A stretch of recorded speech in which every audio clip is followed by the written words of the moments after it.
Teh Lia, Kang Emil, terima kasih banyak sudah membuka rumah, membuka hati, menerima Mata Najwa.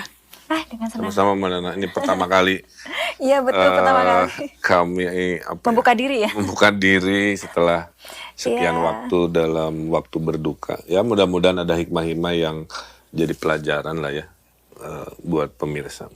Terima kasih banyak Kang kepercayaannya.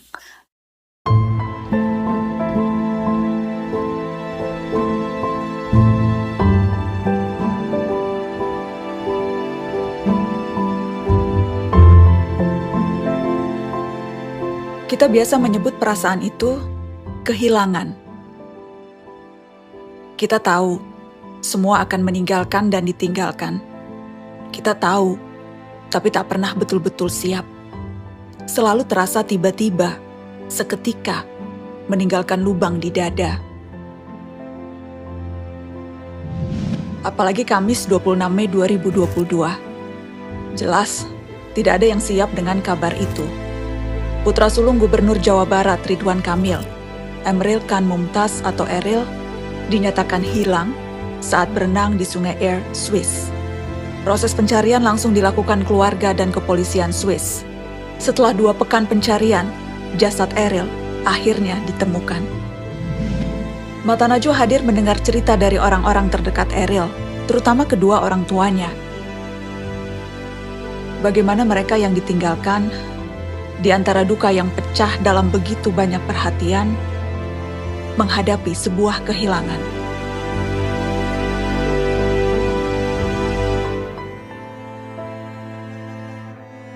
Kabarnya hari-hari ini gimana? Hari-hari ini mencoba untuk mengisi hidup dengan sesuatu yang lebih bermakna ya. Jadi karena kita belajar banyak juga dari kejadian Eril, jadi artinya bahwa hidup itu kan yang paling penting adalah bekal.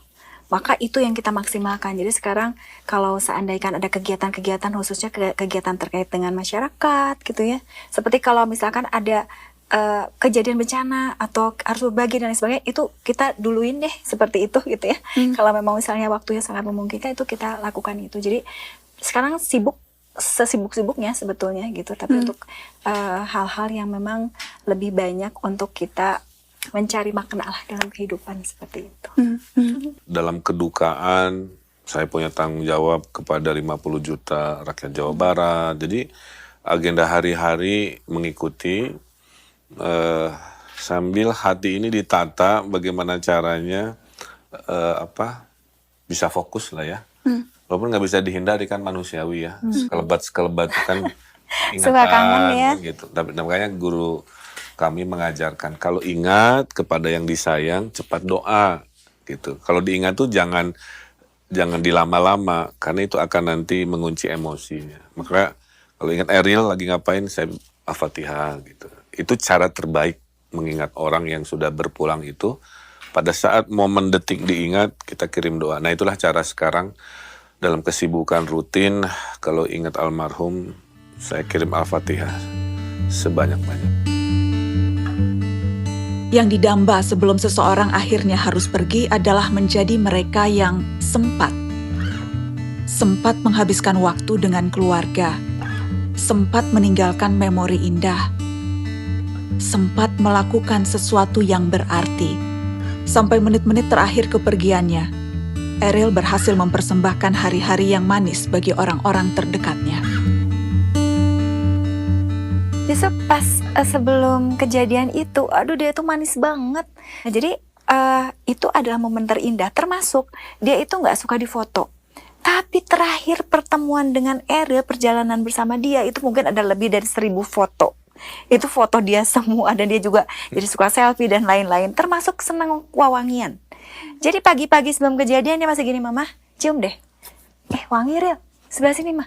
Loh, emang beda mah ini kanan kiri udah. Aduh, terus saya sampai jalan gitu. Kecium nggak mah, wangi nggak? Jadi dia tuh pengen wangi. Jadi ada maksudnya cerita-cerita yang beda gitu dari keseharian lainnya gitu. Di momen itu dia begitu begitu manis, begitu wangi, begitu menyenangkan, termasuk ingin menyenangkan ayahnya gitu. Tiba-tiba, Ril kita ke Eropa siap-siap nganter Zara cari sekolah. Bajunya gimana Pak? Kok tumben nanya baju kan? Tiba-tiba gitu. Kan seleranya beda. Biasanya cuek banget, gak Ril, pernah mikirin biar baju. nanti foto keluarganya keren, rada matching-matching ya saya bilang. Jadi bawa 4 sepatu, 4 ya, olahraga, sepatu gini. Nurut Mbak. Ya nurut Terus banget. jasnya gimana? Matching-matchingin. Nah, ada jas warna ini, warna itu. Aku harus pakai topi juga. Iya kan Bapak pakai topi biar matching. Nurut gitu. Padahal sebelumnya terserah mama aja. Aku yang biasanya nyiapin bajunya dia gitu kalau mau kemana-mana. Itu enggak dia sendiri. Dia mau nyenengin Kang Emil tuh. Iya, dan dia juga ada keinginan. Jadi di Dia trip kan- itu tiba-tiba kami susah cari foto selama ini sebelum trip itu ya. Di trip itu tuh tiap belokan foto, tiap ada background keren apa dan Iya, semua. itu. Bahkan di Roma pun kita kan the best moment menurut saya, kita nyewa Vespa, saya bonceng Itu. Julia, Eril bonceng Zara, ya kayak di film-film aja keliling-keliling kota Roma, khasnya Itali naik Vespa. Jadi momennya itu Indah menurut kami ya banget, indah banget. terintens lah kedekatannya. Iya. Dan yang menurut saya juga mungkin sudah Allah atur ya. Ada malam-malam tuh gantian. Satu waktu jalannya berdua sama Bu Cinta, curhat berdua. Terus Pak pisah ya, dia dengan adiknya. Satu malam dengan saya. Beliau naik mobil, saya jalan kaki berdua sama Eril ngobrol. Ngomongin segala rupa gitu. Jadi momen perjalanan sebelum pulangnya itu di memori kami itu betul-betul luar biasa lah gitu. Mereka tuh sangat luar biasa. Dari mulai mereka berangkat sampai di sana tuh selalu jadi barengan ke sini. Kalau bahasa Sundanya tuh bring ke sana, bring ke sini. Jadi sama-sama rame-rame. Terus kalau ibu sama AA, bapak sama Zara atau mereka berempat itu nggak kayak biasanya. Jadi benar-benar yang emang mereka ingin punya benar-benar waktu ya bersama keluarga, dan itu bisa dibilang waktu yang sangat jarang lah untuk bisa seperti itu gitu.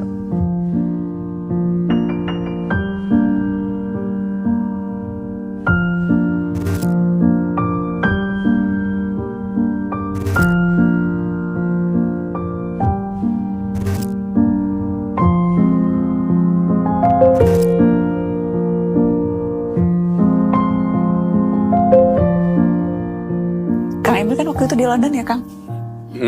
Sedang di London. Kalau boleh kilas balik, Kang Emil yang memberitahu Kang Emil ketika Eril hanyut siapa Kang? Saya juga. Relia. Iya. Saya telepon waktu itu. Ya, jadi kejadiannya pagi hari ajudan dulu memberitahu, ngetok pintu. Setelah itu saya telepon Ibu Cinta, kan juga di momen itu tidak stabil lah ya komunikasinya karena dengan tangisan dan sebagainya gitu. Saya mencoba di momen itu saya membiasakan untuk optimis dulu gitu. Terhadap berita buruk tuh saya nggak panikan orangnya gitu. Saya selalu mencari rasionalisasi dari sebuah berita buruk. Oh mungkin memang ada musibah tapi kelihatannya kan sedang dicari lah, kira-kira begitu ya. Nah, tapi kan nggak bisa dipungkiri ya. Saya baru mau buka pintu mengikuti agenda, ada 4 sampai 5 kan, ketemu menteri ini. Ya nggak mungkin dibatalkan juga, dalam artian sudah diatur jauh-jauh hari, ratusan orang mau ketemu dan sebagainya. Jadwal pesawat juga memang nggak ada. Jadi saya mencoba menerasionalkan Itu. bahwa semua harus diurus sesuai proporsinya. Nah, di situ yang paling berat. Karena bayangan udah jadwal ngasih kuliah kan. Ngasih kuliah kan harus ceria, harus. Padahal setiap kelewat dag-digdug di hati itu nggak bisa dibohongi gitu. Nah, saya punya momen kalau lagi sendiri barulah saya tumpahkan gitu emosi. Tapi kalau udah ketemu orang saya menahan diri. Nah, itu paling berat sebenarnya. Iya. Karena saya tahu kalau saya tampilkan sisi humanis emosi saya, ya terjadi viral. Dan sudah kebuktian di TikTok, di mana ekspresi mata Ridwan Kamil yang komen 5.000, cuman membahas kedap-kedip mata saya. Iya. Nah, itu yang saya bilang, ya ampun, apapun sekarang gali yang menurut saya sih seharusnya tidak harus sampai itu. Nah, tapi itulah resiko hari ini. Iya. Sebetulnya saya juga ikut gemas gitu karena kalau saya kan ada di lokasi ya pada saat kejadian. Jadi pada waktu itu kan kita semua juga mau berenang sama-sama karena orang banyak yang tanya kenapa sih kok dibiarkan berenang, memang itu tempat wisata gitu. Itu memang sungai itu dipakai orang untuk berenang kan gitu, untuk melakukan kegiatan-kegiatan. Jadi sungai itu adalah kehidupannya warga masyarakat di sana gitu. Nah tapi pada waktu itu kan Eril melarang saya karena pada waktu itu air sedang deras ya karena glacier sedang mencair gitu. Jadi pada waktu itu Eril bilang nanti mama di sana aja gitu. Jadi pada saat itu saya memang ada di lokasi, hanya arus air itu membawa Eril lebih cepat dibandingkan dengan saya berjalan kan seperti itu. Nah pada waktu kejadian ada yang kembali ke kami memberitahu bahwa Eril itu terbawa air, tenggelam gitu. Nah itu saya langsung buru-buru ke lokasi yang ada Teteh Zaranya. Di situ kan Zara gemeter gitu. Temennya juga tante maafkan gitu ya. Mereka tuh seperti apa ya, ya agak apa ya panik gitu. Terus kemudian mereka juga shock berat gitu. Nah pada waktu itu saya tuh betul-betul ingin terjun pada waktu itu. Saya berpikir ini saya terjun aja atau gimana gitu. Tapi pada waktu itu saya ya Allah ini harus berpikir cerdas ini. Apa yang harus saya lakukan? Saya bisa saja terjun, tapi saya itu setelah berpikir saya ini nggak jago menyelam dan air pada waktu itu agak keruh. Saya ini bisa berenang tapi tidak jago menyelam. Maka saya lihat Zara. Saya bilang saya harus selamatkan dulu Zara gitu karena dia dalam keadaan shock. Bagaimana kemudian dia melihat ibunya ikut terjun ke situ dan akhirnya bukan hanya satu tapi dua orang yang hilang gitu kan. Nah jadi saya selamatkan dulu Zara. Nah pada waktu dia berjalan ke sana, kemudian kita ketemu polisi dan lain. Jadi kita ada kendala bahasa juga sebetulnya gitu. Tapi ada alhamdulillah itu di situ masyarakat yang tahu tuh langsung membantu, ada langsung menelepon polisi segala macam kan gitu. Terus pas itu saya telepon Kang Emil. Nah itu kita lagi lemes, Kang Emil bilang, iya Teteh sabar aja. Aduh, Bapak ini gimana gitu, kita tuh udah nggak tahan banget gitu ya. Terus gimana kan kalau saya jawab terus ikut teriak dari London. Ya saya juga ya. Jadi Tapi Kang Emil tuh luar biasa menenangkan saya. Sehingga saya pada waktu itu bisa berpikir dengan terang benderang gitu. Kebayang kalau Kang Emil gitu ya, panik, maka saya pun akan panik. Tapi Kang Emil tuh tenang. Jadi Kang Emil bilang, Teh tenang. Kita ikutin semua dulu prosedur segala macam. Nanti insya Allah saya pulang secepat yang bisa dilakukan gitu ya. Terus Teteh banyak doa, tenangkan Zara segala macam. Itu yang membuat saya juga tenang. Jadi kenapa kalau orang tanya kok bisa sih Bu Cinta tenang? Karena saya juga punya Kang Emil yang juga menenangkan saya gitu. Saya tahu banget bagaimana mereka yang excited mau turun karena kita dari pakai tram terus kita jalan ke sungai dengan suasana senang, terus nanti seperti apa, terus pas mau turun mereka warming up dulu karena kan takut perbedaan itu ya, mereka warming up, olahraga dulu apa dulu, jadi nggak ada tanda-tanda akan terjadi. Nah tapi pada saat mau turun Eril tuh sempat, ibu kan ragu-ragu, Eril sempat bilang mama nggak usah aja, nanti kalau sudah mendekat baru kita mama boleh turun. Oke, gitu. Terus mereka jalan, kita jalan. Jadi ibunya ngikutin. Aku di belakang. Jadi paling belakang karena kebetulan aku dititipin selempangnya Eril, pakaiannya ini. Jadi saya bawa banyak banget tapi saya di belakang. Kita belok ke jembatan. Orang tuh pada lari, gitu. Tapi saya nggak ada pikiran apa-apa sama sekali karena saya selalu berpikiran apa-apa selalu positif sih ya. Sampai akhirnya pada saat di posisi sudah samping, saya dikasih tahu, Eril nggak ada, Eril nggak muncul, nggak ada gitu. Saya bingung, saya samperin mereka, udah di pinggir situ sungai itu jadi ada kayak tangga utakan. Saya lihat anak dua lagi begini, terus dibilangin, Eril nggak ada tante gitu. Saya copot semua yang ada di saya kecuali saya cuma pakai sling bag punya saya doang. Saya lari ke belakang. Saya cari. Jadi Zara itu posisinya di depan pada saat itu. Jadi waktu pas Eril di belakang, posisi dia itu udah posisi safety sebenarnya, karena yang namanya seorang renang yang jago, atau karena saya juga sempat nanya sama officer, dikasih tahu dia sudah posisi yang udah tenang gini, tidak panik, tidak ada kecip enggak. Pokoknya itu sangat cepat dan Mbak, gimana caranya, tapi di pas Zara lihat ke belakang, ada yang gitu. Jadi sepersekian detik gitu loh. Jadi kalau yang ada bilang, wah enggak, itu tuh cepet banget, dan mereka tuh memang, dan mereka tuh bukan yang baru kecipak-kecipik, bukan, mereka memang bisa berenang. Jadi mereka udah sesuai alur, tapi ya kita nggak tahu ya qadarullah Allah seperti apa. Pertama pada hari Kamis, tanggal 26 Mei 2022, pada sekitar pukul 11.24 waktu Swiss, KBRI Bern melalui saya menerima laporan hilangnya seorang warga negara Indonesia bernama Emeril Khan Mumtaz saat berenang di Sungai Are. Bayangkan ketika Kang Emil datang itu tengah malam, saya masih, Bapak ayo kita cari, kata Bapak nanti teh pagi-pagi. Pagi-pagi saya gebrak-gebrak Kang Emil, Kang Emil bangun sekarang, pokoknya harus, itu sebagai ibu ya. Pokoknya harus sekarang, saya bilang sambil nangis waktu itu. Pokoknya saya bilang, saya kasihan gitu, Eril tuh kedinginan gitu, dia tuh nggak kuat dingin gitu segala macam. Kang Emil bilang, tante sebentar lagi, katanya, ini kan masih gelap. Jadi pada waktu itu masih gelap, jadi Kang Emil bilang nanti teh sebentar lagi. Nah, itu prosesnya, setelah itu kita cari, itu luar biasa. Kita menyusuri gitu. Jadi qadarullahnya, tempat yang dimana ditemukan Eril itu kita udah bolak-balik gitu. Itu yang namanya polisi pun pada saat kejadian itu bikin barikade segala macam. Kita juga bolak-balik itu tidak ditemukan sama sekali.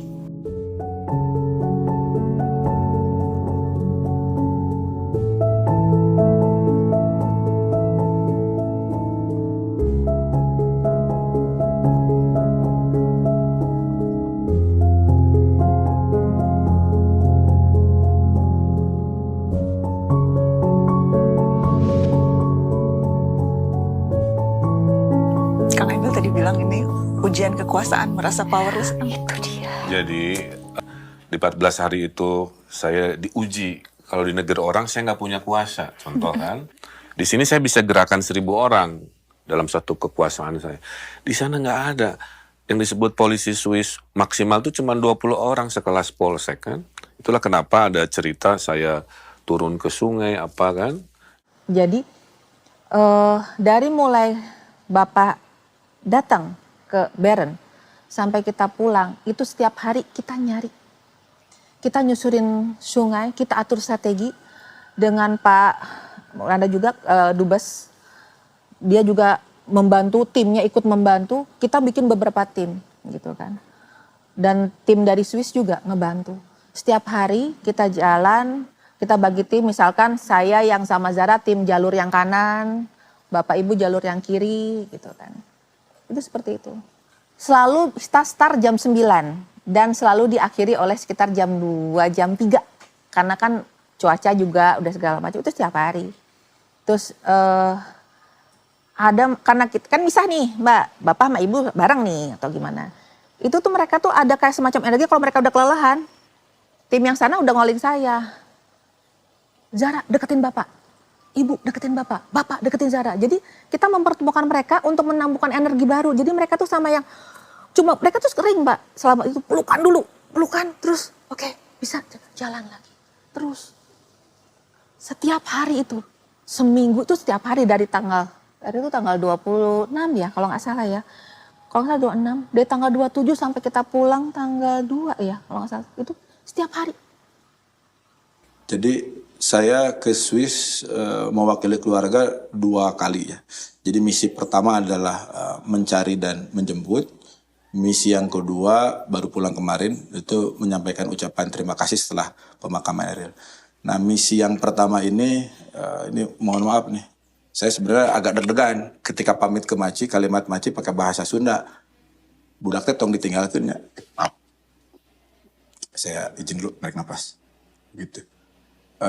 Jadi permintaan dari keluarga begitu diwakili oleh Maci, kita kan belum tahu apakah ditemukannya kapan, bagaimana begitu. Tapi permintaannya adalah anaknya jangan ditinggalin, gitu, terus dibawa pulang. Ini saya juga sebenarnya agak kebingungan waktu itu, tapi siap lah begitu. Kalau mati pentong ditinggalkan sorangan gitu. Kenapa hari 7 kami pulang kan? Karena bahasa polisi kalau lewat hari ke-7 pencarian berubah status. Dari status orang hilang menjadi orang tenggelam. Dan dalam bahasa hukum Swiss tenggelam sama dengan meninggal, kira-kira gitu. Innalillahi wa inna ilaihi roji'un. Kang Emil dan Teh Lia sudah menyampaikan bahwa mereka ikhlas dan meyakini bahwa Emeril Khan Mumtaz yang kita kenal sebagai Eril sudah wafat berpulang ke rahmatullah karena tenggelam. Jadi ketika itu saya berpikir ini betul-betul tidak ada alasan apapun gitu. Jadi ketika itu kemudian saya berpikir bahwa oh ini yang dinamakan ajal gitu. Karena ajal itu sudah ditentukan sejak di dalam kandungan begitu ya. Maka ketika Allah berkehendak untuk mengambil yang menjadi miliknya, tidak ada alasan apapun ya, bagaimana Allah saja gitu. Maka saya bilang begini, oh kalau begitu memang ini sudah waktunya. Maka ketika pada saat itu pun ketika saya katakan AA udah di kamar aja, AA dikunci pintunya, AA saya selimutin dengan selimut gitu ya, terus dia nggak bisa kemana, saya kekepin gitu ya, saya rangkul dia, kalau waktunya sudah tiba dia akan tetap Allah akan memanggilnya. Jadi itu yang sebetulnya membuat saya rilis.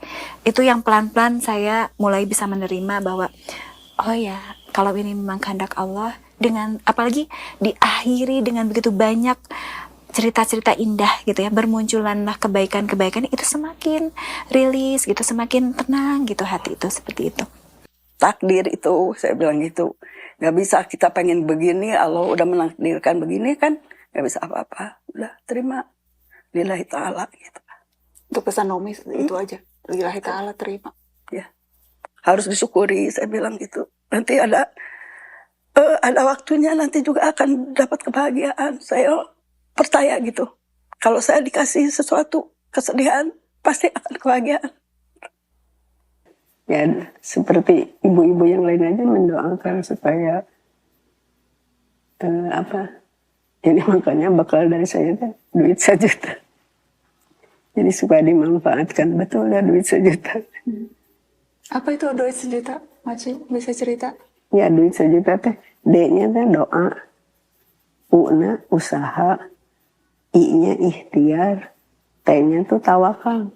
Jadi kalau tawakal itu artinya kalau Allah menentukan jadi, kalau tidak tawakal saja karena mungkin bukan bagian kamu. Nah kemudian tapi harus 1 juta, S-nya harus sabar, J-nya harus jujur, T-nya harus takwa gitu. Di hari 13 hujan turun di gunungnya. Hujan turun, salju cair kan gitu ya. Arus deras lagi yang selama berhari-hari tenang. Nah, jenazah yang diduga kata polisi bersemayam itu kedorong akhirnya muncul. Dan Allah kasih takdir lagi, yang nemuin bukan polisi, bukan tim SAR yang segala rupa itu. Yang nemuin guru SD yang lagi jalan kaki melewati titik itu, di detik itu, di menit itu. Nah, jam 6 dapat berita, saya perintahkan cari tiket ya. Langsung malam itu. Jam 12 malam, jam 1. Allah permudah juga, saya telepon Bu Menlu, izin Pak Tito segala rupa, mudah pas ke sana tuh.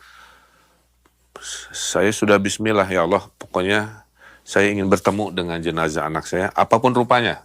Karena saya pernah jadi tim kebencanaan, saya tahu wujud jenazah di hari ketiga, hari kelima, hari ke-30 lah dalam hidup saya.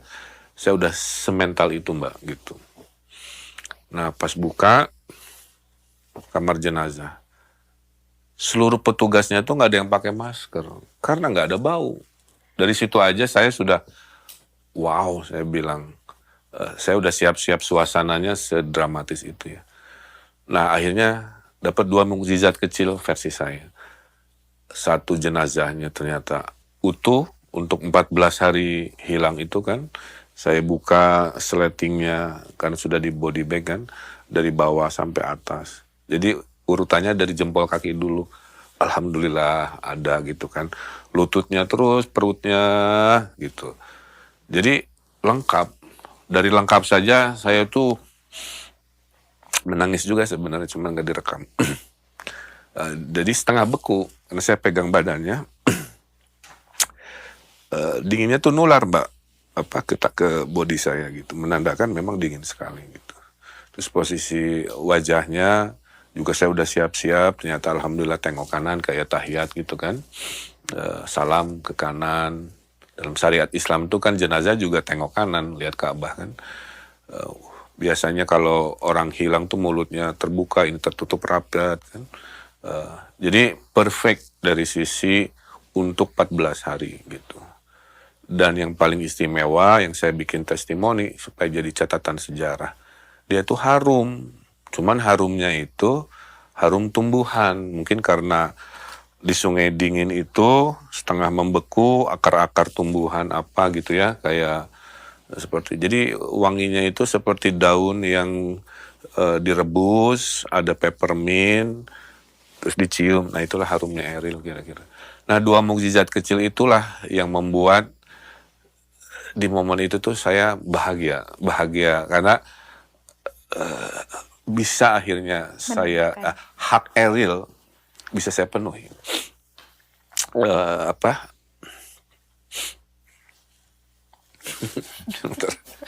Padahal udah janji lo nggak akan nangis lagi. Karena ngomong ini soalnya visual saya muncul lagi. Jadi di hak pertama adalah dimandikan. Jadi saya mandikan gitu. Dan afdolnya kan ayahnya ya. Yang kedua dikafani, itu haknya gitu. Jadi bukan kayak jenazah biasa yang saya bilang tetap harus dikafani walaupun secara medis harus pakai body bag ya untuk melindungi takut rawan gitu.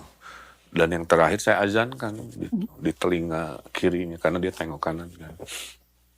Di momen azan itulah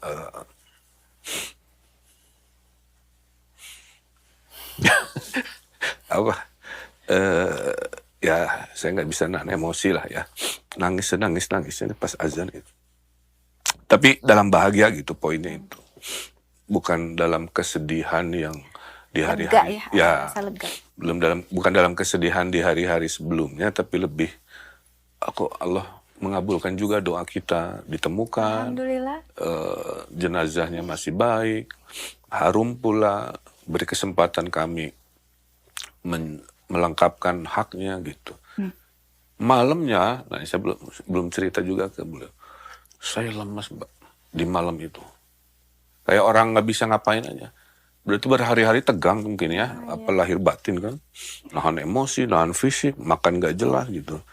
Dikasih Allah kebahagiaan itu tuh semalaman tuh udah aja tidur ngintip-ngintip. Sampai kita tuh berpikir bahwa kalau sampai Eril tidak ditemukan gimana ya gitu.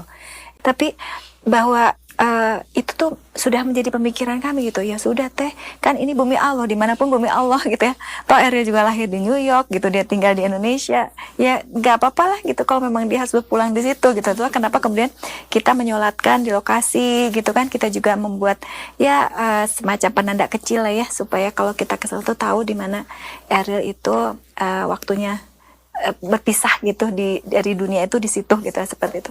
Jadi proses itu yang kita hadapi pada waktu itu sama-sama gitu. Jadi saya bersyukur, termasuk Teteh Zara, ternyata dia juga ingin menunjukkan bahwa dia tuh kuat gitu. Saya baru tahu bahwa ternyata dia tuh kelihatan baik-baik saja itu di depan saya, karena dia nggak pengen mamahnya sedih gitu, nggak pengen bapaknya sedih gitu. Tapi ternyata dia tuh sebetulnya hancur gitu.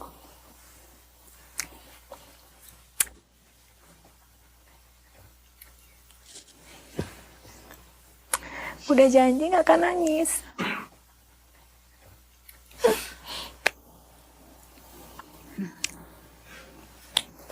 Nah tapi alhamdulillah kan akhirnya Allah itu, jadi saya mengatakan pada Kang Emil bahwa perjalanan ini sebetulnya hikmahnya bukan untuk orang lain sesungguhnya, tapi bagi kami.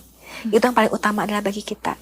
Jadi saya selalu berpikir bahwa orang yang menghargai kehidupan adalah orang yang pernah kehilangan. Jadi dia akan lebih memaknai hidup, termasuk saya dan Kak Emil. Jadi melihat dunia ini dengan cara pandang yang berbeda gitu.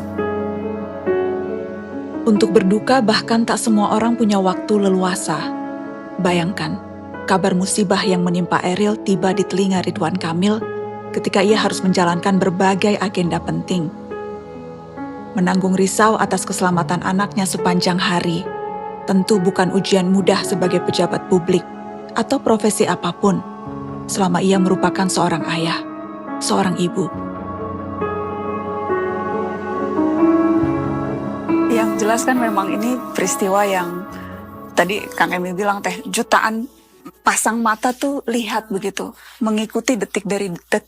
Ketika pertama kali dengar kabar Eril hilang itu kan semua orang heboh. Kang, di Indonesia tuh heboh luar biasa. Pasti Kang Emil tahu, Teh Lia juga tentu tahu.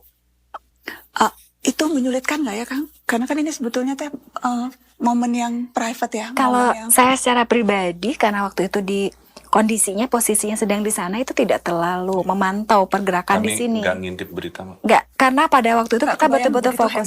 Nggak kebayang. Nggak kebayang seperti saya itu. Asli nggak ngintip-ngintip medsos. Makanya berhari-hari kan saya nggak posting apa-apa juga. Dan nggak menyangka sama sekali, Kang? Mengetahui tapi tidak membayangkan semagnitud itu kan. Tambah ada puluhan paranormal ikut pansos misalkan kan, makin malas jadinya kan, takut wah mendingan fokus ini gimana nah, gitu kan. Saya intip berita dikit kan, nggak semua orang juga punya empati ya, ada yang nuduh politik gini-gini. Iya, aduh itu jahat banget. Gimana Pak responnya? Katanya sengaja ya katanya gitu. Saya bilang begini. Belum tahu ya rasanya gitu. Ingat aja pepatah bangsa Arab mengatakan, kalau kamu merespon orang gila, maka kamu ikut gila. Jadi memang nggak perlu direspon terhadap hal-hal yang di luar nalar dan etika kan. Bahkan di hari pulangnya, saya kira ramenya itu kan hanya seputaran Pakuan kan. Ternyata 40 km Mbak, mungkin monitor ya. Kiri kanan teriak takbir, tahmid, tahlil, doa, nangis. Saya jadi tadinya sudah relatif kuat, terharu lagi kan, kira-kira begitu. Sampai hari ini, kira-kira begitu ya, itu makamnya masih didatangi orang-orang yang saya nggak bisa tahan. Tadinya kan mau saya renovasi setelah seminggu lah ya. Ternyata dari Sulawesi, dari Jawa Tengah, kemarin rombongan dari Pasuruan. Saya bilang, karena kami melihat di TV dan kami merasa, nah ini lagi, bahwa Eril itu seperti anak kami. Jadi ada ibu-ibu relate-nya ke Ibu Lia, ada bapak-bapak memposisikan di sepatu saya, kan begitu ya. Ada anak muda memposisikan di adiknya, si Zara. Ada anak muda terinspirasi oleh Eril sendiri. Kaget banget pada saat pulang, pas jemput dia, dari mulai bandara sampai ke Bandung, ngelewatin tol dalam kota, orang ada di jembatan cuma buat lihat. Saya awalnya bingung itu ngapain. Terus mereka pakai kertas welcome home atau apalah gitu.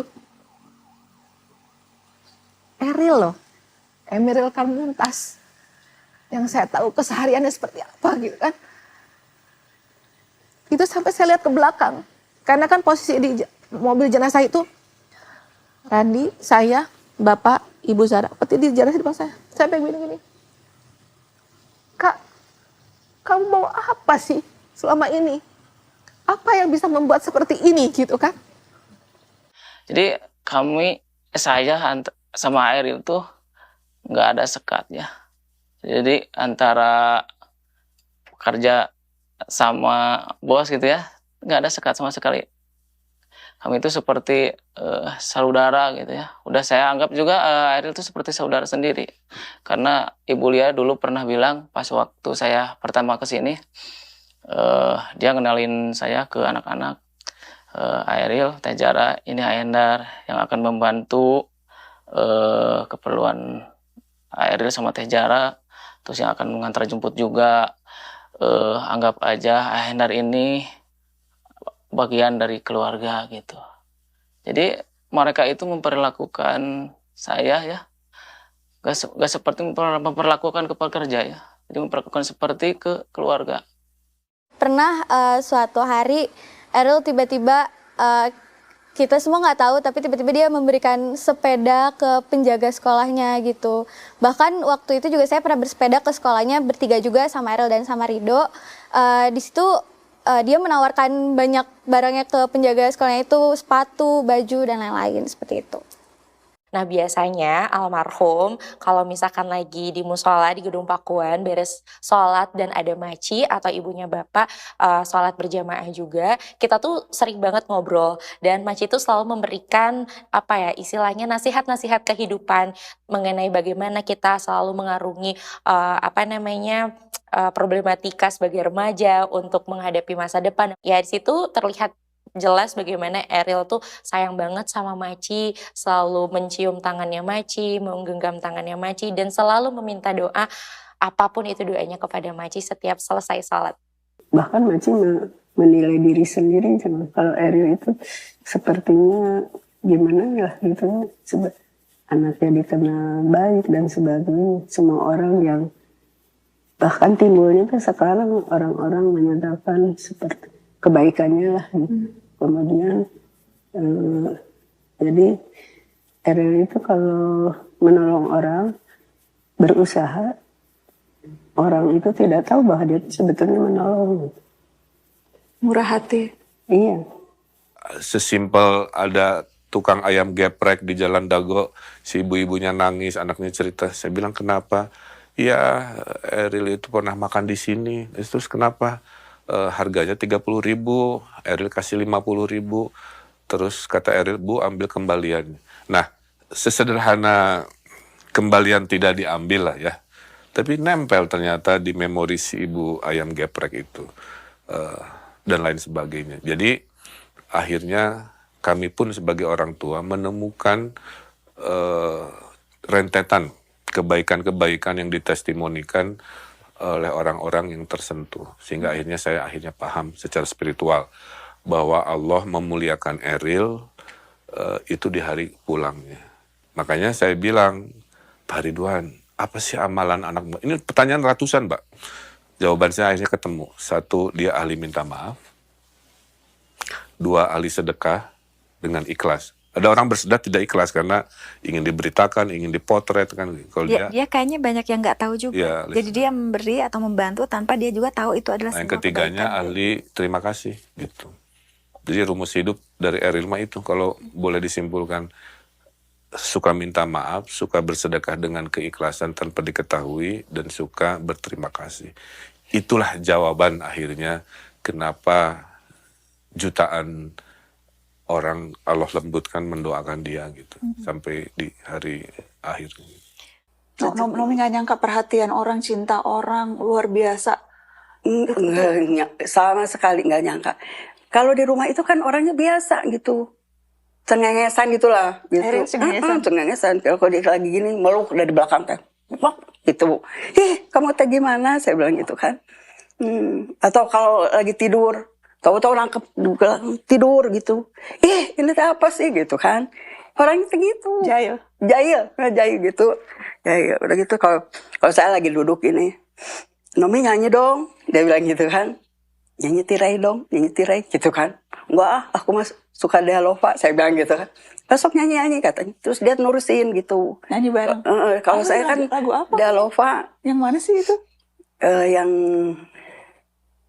aku ingin menjadi mimpi indah gitu kan. Yang apa? Siapa sih? Once. Yang Once kalau ini kesukaan Eril. Ya. Dia tuh humoris, Mbak. Jadi ya ada turun dari bapaknya dikit lah ya. Jadi dia pernah posting begini. Halo, nama saya Emil Kamuntas. Saya jurusan mesin angkatan sekian. Saya adalah panitia ospek gitu ya. Visi menyelamatkan anak baru dari gangguan centil kakak-kakak kelasnya gitu. Visinya kan begitu. Terus? Tapi saya akan membela anak-anak baru ini sekuat tenaga, sepenuh hati. Karena inilah cara saya berbakti, apalah kira-kira gitu ya. Nah, jadi itu. Terus ada satu posting, selamat ulang tahun papa gitu ke saya gitu kan, gini. Tempat saya bertanya, berlindung, tapi kadang-kadang geli sih kalau dipeluk gitu kan. Jadi suka ada celetukan-celetukan humorisnya itu udah mulai terlatih lah. Kayaknya kalau meluknya meluk Teh Atalia ya. Oh, paling banyak iya, ke ibu. kan karena tadinya kan nggak serumah. Pada waktu itu dia curhat, Mah katanya, aku tuh ini harus fokus katanya untuk urusan ya sidang akhir kan. Saya bilang udah Turil kesini aja dulu sampai selesai. Saya bilang jadi dia kembali ke sini. Jadi itu di bulan Ramadan tuh baru kembali. Itulah kenapa momen itu begitu indahnya karena jadi kita tuh deket banget gitu. Biasanya kan seminggu sekali dia pulang ke sini. Sekarang tuh kayak waktu itu tuh kayak setiap hari tuh ada terus dikit-dikit dia ke kamar mama gitu. Lagi apapun aku mama, terus mama peluk dong peluk gitu. Terus mama dia semua cerita di situ. Segala macam dia ceritain.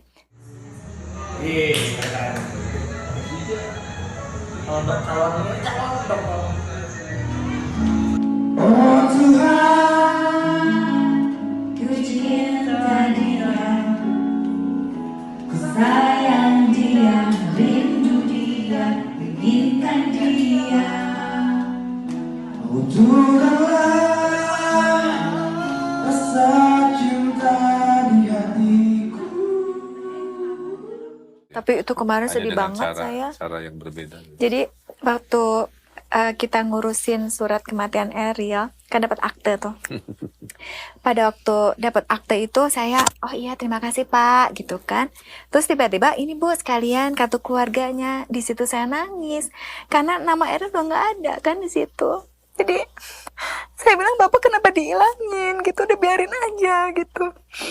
Kata Bapak nggak bisa Bu, ini administratif katanya. Jadi itu sih saya beratnya di situ. Jadi Dalam sistem hukum kependudukan, namanya kartu keluarga nggak boleh lagi mencantumkan orang yang sudah nah meninggal. itu waktu itu masih belum siap kan ya. Kami tidak tahu aturan simple itu.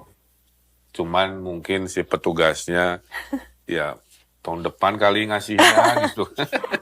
Ini pas saat itu ada ya Allah. Lagi momen berduka, baca. Jadi kayak hitam di atas putih tiba-tiba. Iya, ada tiba-tiba namanya sudah namanya hilang gitu. dalam kertas. Itu nggak ada masalah, cuman Tapi nggak apa-apa sih, kita cuman ini aja apa. Masih waktu itu masih kaget gitu ya sekarang. bunga-bunga emosi lah.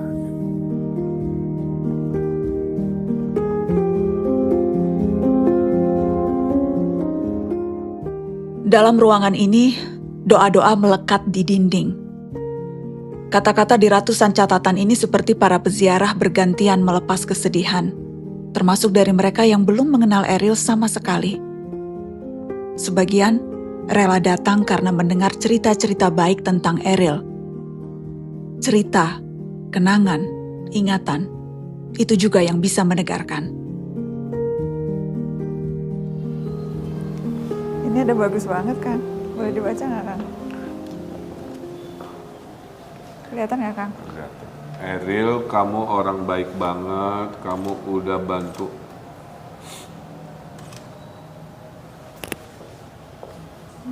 Beli aja.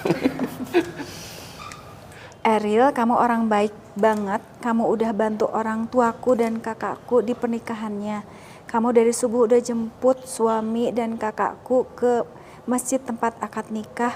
Bukan cuma di situ, setelah mengantar kamu tidur di gazebo. Saat itu aku tidak sadar kamu anak seorang gubernur sedang tidur dimanapun kamu berada. Aku tidak menyangka kamu sangat rendah hati dan down to earth. Kamu menunggu hingga acara selesai sampai catering membereskan makanannya. Ya, jadi Ariel itu dia cari uang tambahan pada waktu itu. Dia jadi supir untuk mobil pengantin gitu. Dia sebagai asisten dosen juga sebagai itu. Jadi dia tuh Masya Allah ya, sudah mampu untuk belajar mandiri gitu. Jadi banyak, jadi kalau menurut saya dia ini delivering happiness lah gitu. Jadi dia itu orangnya ingin bawa kebahagiaan aja. Jadi dari apa yang dia lakukan itu kan nganterin orang untuk ke pernikahan gitu ya, maksudnya mengantarkan pengantin itu kan kebahagiaan, momen bahagia seperti itu. Kang, boleh pertanyaan dari netizen nitip? Bukan Boleh. nitip sih, tapi mereka tuh The Daily Broadcaster of Happiness. Kang Emil itu di bionya itu. Bahkan di saat-saat paling berat dalam hidup Kang Emil pun masih ada tuh Kang Emil berbagi kebahagiaan. Saya buka rahasianya lah ya. Jokes is my life therapy, Mbak. Tuh. Jadi saya bukan pelawak ya. Tapi itu pelarian saya untuk menghibur diri sendiri. Saya sih lebih banyak mengembalikan diri sama Allah aja. Karena saya tuh udah sampai pada titik yang saya bilang juga gitu. Saya ini sebetulnya kalau dibiarkan itu mungkin psikis saya kena gitu. Tapi karena saya mengembalikan langsung bahwa ya sudah ini serahkan, ikhlaskan karena ini sudah ketentuan dan lain sebagainya. Saya banyakin zikir dan lain-lain, itu yang membuat saya tenang. Jadi terapi saya itu. Astaghfirullahaladzim. Ashhadu an la ilaha illallah wa ashhadu anna Muhammadar Rasulullah. Jadi saya selalu berpikir bahwa orang yang menghargai kehidupan adalah orang yang pernah kehilangan. Jadi dia akan lebih memaknai hidup. Termasuk saya dan Kak Emil, jadi melihat dunia ini dengan cara pandang yang berbeda gitu. Kalau dulu kan masih ada yang namanya hasrat atau apa ya, semangat untuk wah ini, saya juga pikir-pikir aduh ya ternyata organisasi banyak itu, apakah saya mampu gitu menjaga amanah dari itu menjadi penting lah menurut saya. Jadi, kita sudah merubah, men-switch gitu, bahwa semua itu ternyata Allah tuh sudah memiliki rencana hidup buat kita. Jadi nggak perlu tuh ngoyo terkait dengan ingin A, ingin B, ingin C gitu. Insya Allah. Jadi momen ini meredefinisi lah Mbak. Ya. Meredefinisi, menskala prioritaskan aspek-aspek kehidupan. Itu oleh momen ini gitu. Apakah karir bapaknya yang dinomorsatukan? Apakah karir ibunya mengikuti? Apakah anak? Pada akhirnya adalah kebahagiaan keluarga menjadi nomor satu. Dengan kejadian Eril itu, akhirnya saya tahu yang paling berharga adalah kebaikan. Jadi kebaikan tidak perlu jabatan. Berbuat kebaikan kayak Eril tidak perlu umur panjang dalam arti biologis ya. Berbuat kebaikan tidak harus kaya raya dulu, berkuasa dulu. Ternyata berkebaikan kapan saja. Itulah bekal Eril, kesimpulannya itu. Iya. Karena tidak semua orang juga akan didoakan sedemikian rupa seperti Eril itu, 1 in a million mungkin ya. Nah, Eril mengajarkan rumusnya hanya itu. Benih kebaikan di dunia ternyata menjadi jutaan doa. Dan ada pelajaran sebetulnya ya. Karena saya melihat langsung ketika Eril itu akan masuk ke dalam air, dia lepaskan semua yang dia cintai. Dari mulai sepatu barunya, jam tangan kesayangan, kacamata, jaket, semua dia lepaskan ya. Dia hanya masuk ke air dengan pakaian untuk menutup auratnya saja gitu. Dan dia tidak membawa apa-apa pada waktu itu. Bahkan sampai saya kembali ke Indonesia, saya melihat barang-barang Eril, semuanya, apakah itu HP-nya, laptopnya, bahkan saya lihat itu yang namanya ijazah, dan segala macam dari mulai akte lahir, segala macam gitu ya, saya tuh sampai menangis. Ini tuh gak ada artinya ya. Yang Eril bawa tuh ternyata gak ada kaitannya dengan dunia sama sekali ya dalam bentuk fisik gitu. Jadi yang dia bawa hanya amal. Nah itu yang kemudian saya berpikir, ya kalau gitu bekal aja yang kita perlukan. Jadi nggak perlu, ya saya juga sebetulnya itu juga jadi pemikiran saya. Jadi kenapa kita tuh harus kadang-kadang kontrok-kontrokan gitu. Misalkan kita ingin sekolah tertinggi, ingin kemudian jabatan tertinggi, semua tertinggi, padahal itu nggak jadi apa-apa, tidak akan dinilai sama sekali. Bahkan kita sekolah dimanapun nggak akan ditanya gitu. Ijazah itu Pak nggak ada artinya gitu. Nah jadi saya berpikir bahwa itu yang kemudian pandangan hidup yang harus dirubah tuh seperti itu gitu. Jadi kita kembalikan. Jadi ini lebih refleksi untuk kami dan mudah-mudahan juga jadi hikmah bagi orang lain ya Pak. Pokoknya mah kalau main game kira-kira gitu ya. Level kita tuh udah setinggi-tingginya level dalam bab keikhlasan itu. Ya ibarat ujian Mbak. Kalau udah lewat ujian ini mah perasaan ya. Sebutkan jenis ujian-ujian lain tuh kayaknya bisa. Beribu orang bisa menyatakan bela sungkawa. Tapi kita memang tak pernah bisa merasakan besarnya gelombang yang menghantam orang terdekat.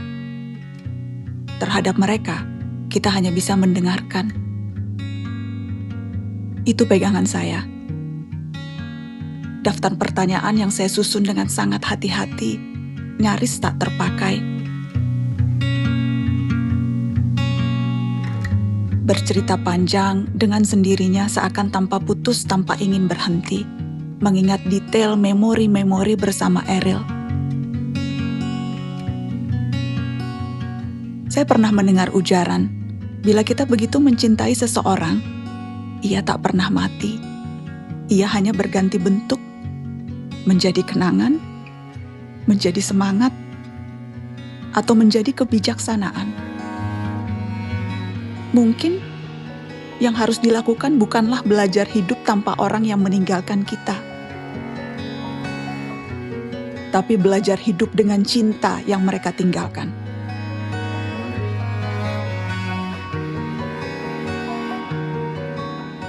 Dan bila cinta itu tak terbilang, kita cukup merawatnya dengan rindu.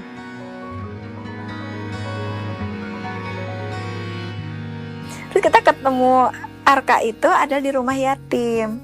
Kita temu Arka di rumah yatim. Pada waktu itu sebetulnya kita mau mengambil anak perempuan, tapi qadarullahnya Allah menggerakkan hati Kang Emil itu untuk mengambil anak laki-laki ini yang pada saat itu kita lagi mangkuk anak perempuan nih. Di bawah tuh lagi ongong-ongong gitu, lagi gitu-gitu kan. Terus lagi ngesot-ngesot gitu di bawah. Terus kemudian Kang Emil bilang, "Teteh itu aja," katanya. Saya bilang, "Loh, ini gimana gitu." Terus kata Emil, "Udah itu aja." Dari situ nggak pernah lepas untuk ngomongin anak itu. Jadi pada akhirnya, "Teteh, please yang itu aja. Aku udah mimpi, aku udah apa segala macam." Terus akhirnya ya udah kita ambil Arka. Nah ternyata ini Allah itu sudah mempersiapkan Arka juga sebagai pelipur lara buat kami gitu. Jadi sekarang tuh kayak, wah Arka tuh ceria banget kan, dia tuh adorable banget gitu. Ketemu orang tuh dia gampang deket sama orang gitu. Dia peluk, dia nurut sama ayahnya, dia pokoknya ini banget deh, kompak banget sama Kang Emil. Ya, kan di momen ini sederhana Mbak Nana. Kami orang tua kehilangan anak, Arka anak kehilangan orang tua gitu. Oleh sebuah takdir dipertemukan di sebuah proses transisi kan. Kita ketemu dulu bercengkerama dengan Eril pergi, Arka ibaratnya menjadi pelipur lara gitu. Jadi ya Allah beri kami tetap 2 anak gitu kan. Ayo ke situ, gitu.